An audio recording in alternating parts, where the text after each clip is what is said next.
Hey everybody, Substatica here. In this video, we're going to be unboxing the PlayStation VR2, which was released yesterday. But before we get to that, take a minute to click the S in the corner to subscribe. Heading for 50,000 subscribers, I'd love to have you on the team. Also like, share, leave a comment. Let me know what you think of the video or the PlayStation VR2. Let's get into it. I bought this from Best Buy, Canada. I actually pre-ordered the day before launch and it arrived on launch day, and that was shipped via Canada Post. And I am located in Toronto, so a major hub, but I hear others weren't as fortunate to get theirs delivered on launch day. Let's take a look at the box.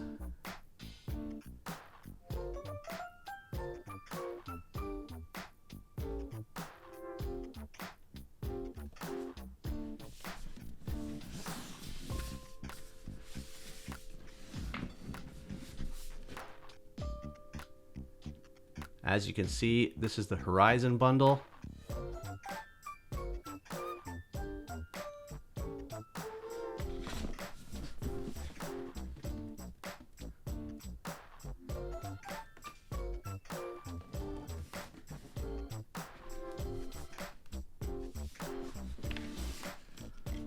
All right. Let's open her up.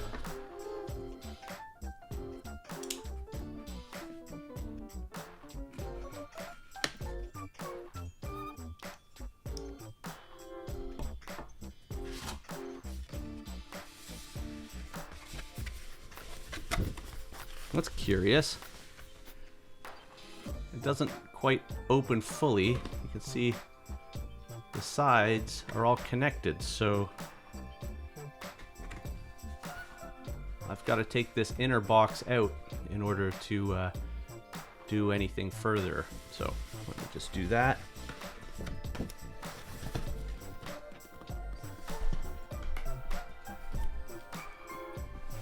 Alright, so here's the inner box, and oddly enough, the seal is damaged, so not sure what to make of that.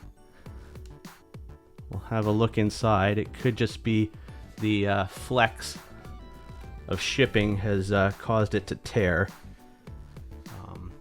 But we'll keep an eye out for things.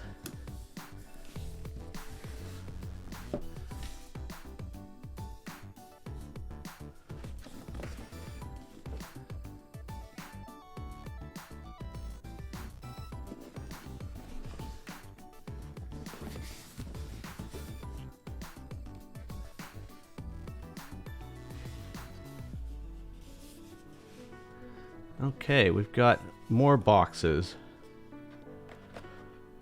Why don't we take things out? So this looks like maybe a manuals and accessories box. We've got the almighty cable. We've got the two controllers here and the headset. Pretty modest packaging compared to some of the packaging I've seen. Let's go ahead and take the controllers out.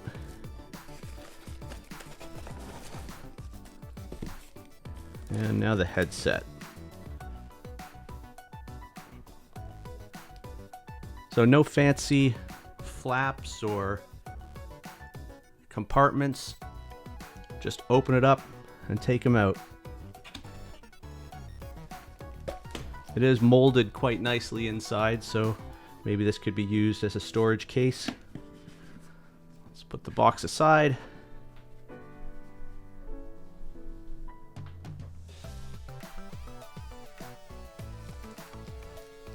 And we'll start with the controllers.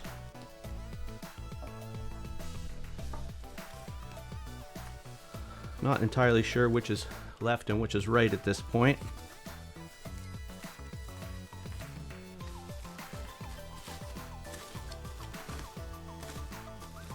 just some soft bags that they're in.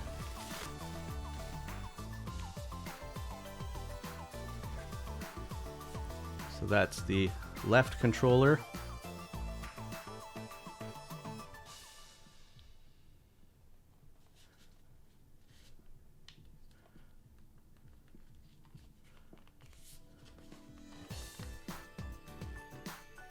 The index trigger is a bit stiffer than the Quest or the PICO, and I would say doesn't have as much travel. Then we have the grip trigger, which is a button, not really a trigger. So you're not going to get the same level of granularity in the control on that button as you would with the trigger on some of the other headsets. Got our analog stick, little PlayStation logo there, which it's raised. Overall, it's plastic, feels like plastic. There's a bit of texture on the grip plastic, but it still feels like plastic. It doesn't really feel rubberized.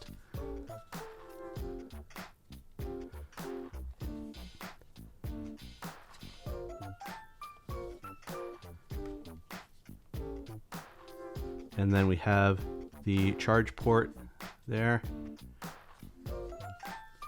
So let's take the other one out.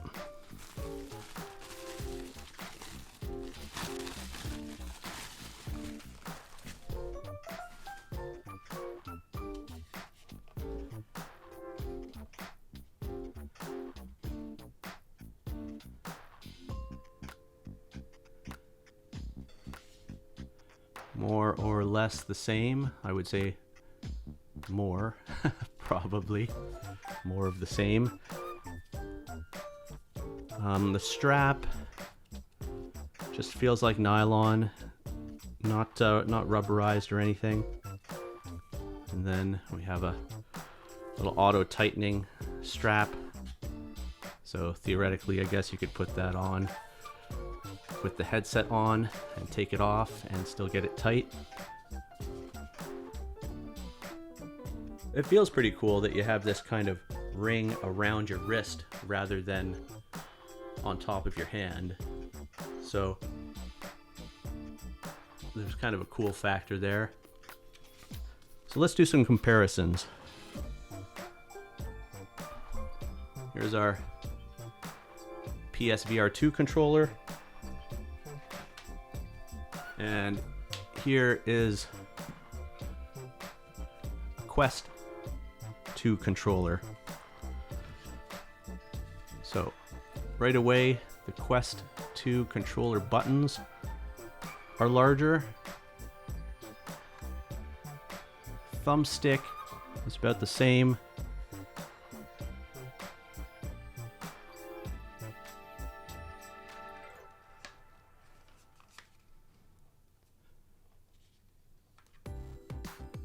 The grip does look thinner than the Quest 2. I remember liking the size of the Quest 1 controllers a bit more. They were slender compared to the Quest 2. But that's going to depend on the size of your hand and bone structure and all that stuff, and just what's comfortable for you.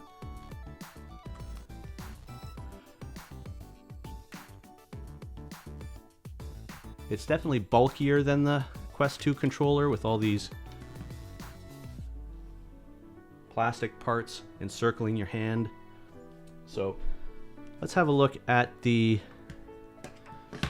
PICO controller.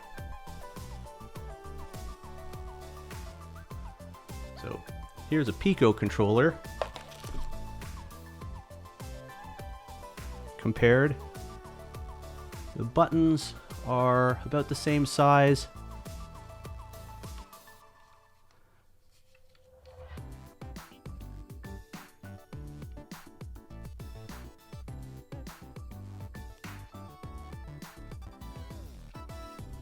The PICO controller looks thinner on one axis, but then thicker on the other axis. I don't know if you could see that. It's close though. The contours are different. As you can see, the PSVR2 has a straight edge right here along the outside of the grip. This is almost a corner, slightly rounded, whereas the PICO and the Quest are completely rounded. I don't know if that's gonna chafe where your thumb wraps around there, but it is an interesting decision to keep this a sharper angle than the other side.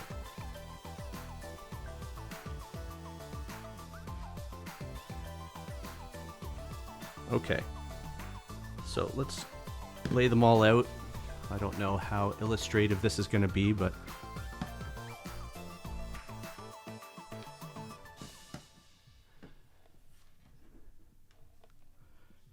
because they really don't sit the same way, it'd be something like that. And let's move on. Let's just have a look at the accessories before we open up the headset.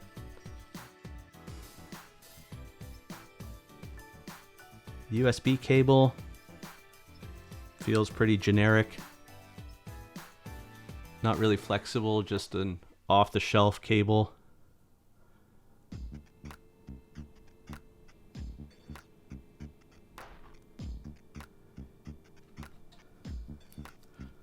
Let's see, we'll estimate how long it is, and by estimate I mean we'll open it up. Okay, that's maybe 4 feet. It doesn't feel very good in the hands, and it's all boxed off. It's all sharp corners on the connectors. Alright, what's this now?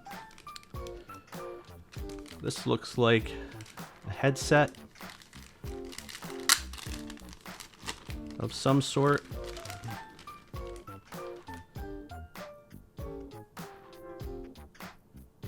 Not entirely sure how this is going to connect. We've got a jack right here, and then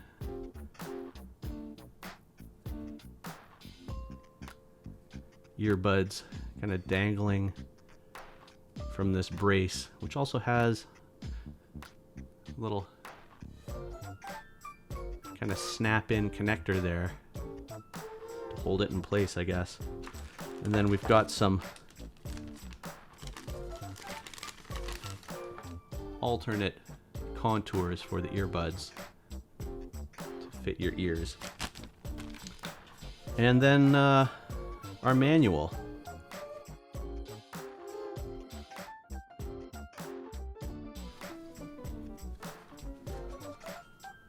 I'm not going to go through the entire manual here.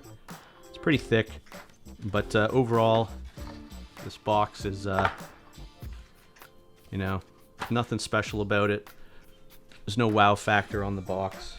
No design really, aside from utility. So let's put that stuff back in, and let's move on to the headset.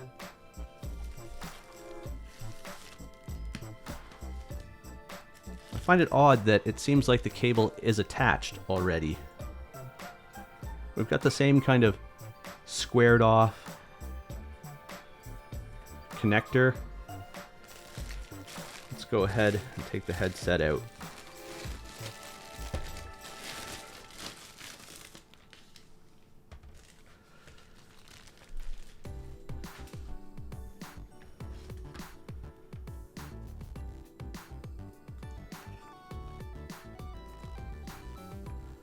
I guess that's just me, but I wasn't expecting this to be hardwired. Maybe there's a way to unlock that? I would hope so, but at first glance, it doesn't seem like it. And it also doesn't seem like there's any engineering on this cord to prevent accidents. It's just a regular cable, although this one is a bit rubberized. It does feel a little more flexible than the one USB charging cable they give you.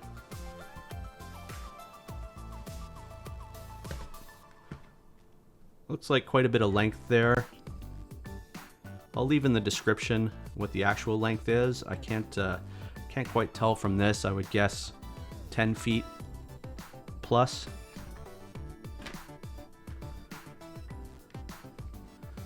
And we've got a matte finish. The plastic right away feels kind of cheap. It's very light.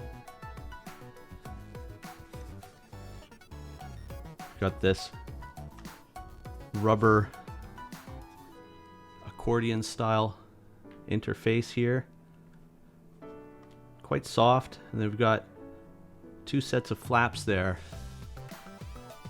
to keep light out. That looks like a mic on the bottom, if I was to guess. Then we've got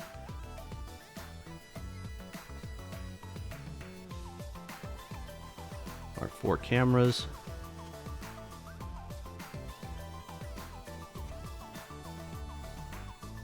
Button.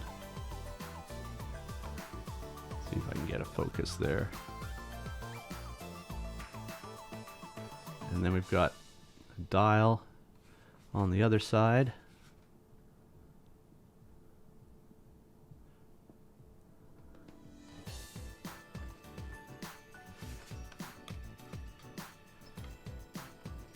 Not sure what this is all about.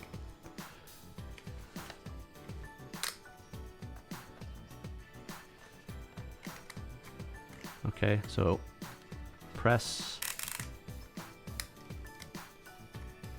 Hopefully we can loosen it. Yeah, loosen when you press, I guess, and then turn to tighten.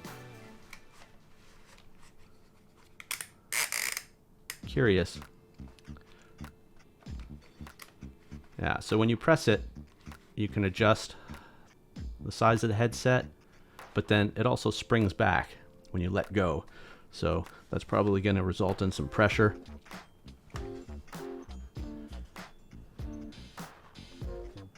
There's not much to see in the lenses.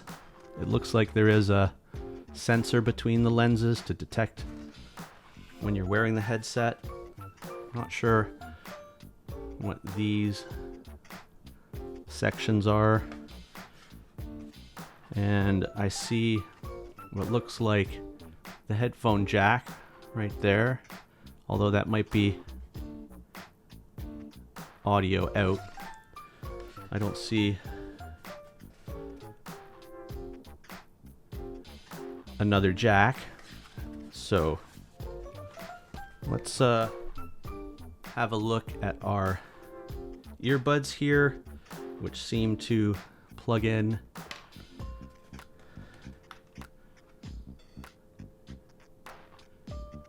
to the headset jack, if you can see, and then they snap in on the other side and lay across the underside of the back of the headset there, which is interesting.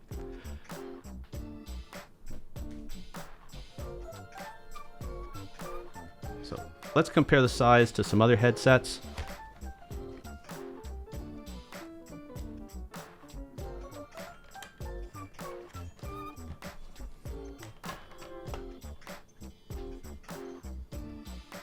Got Quest 2.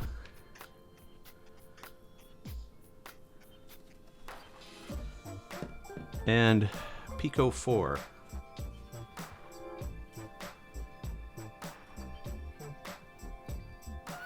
So the physical size is comparable.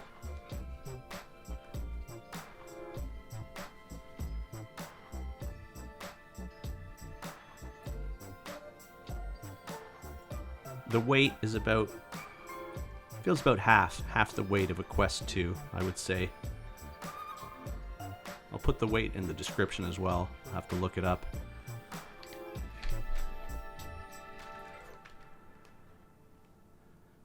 And that's the PICO. So size-wise, not much difference.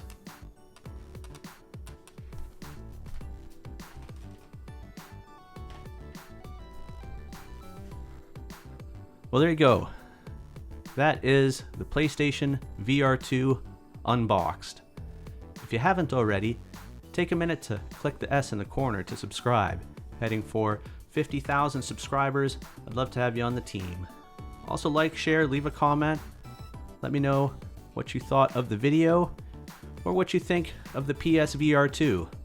Thanks for watching, and we'll catch you next time.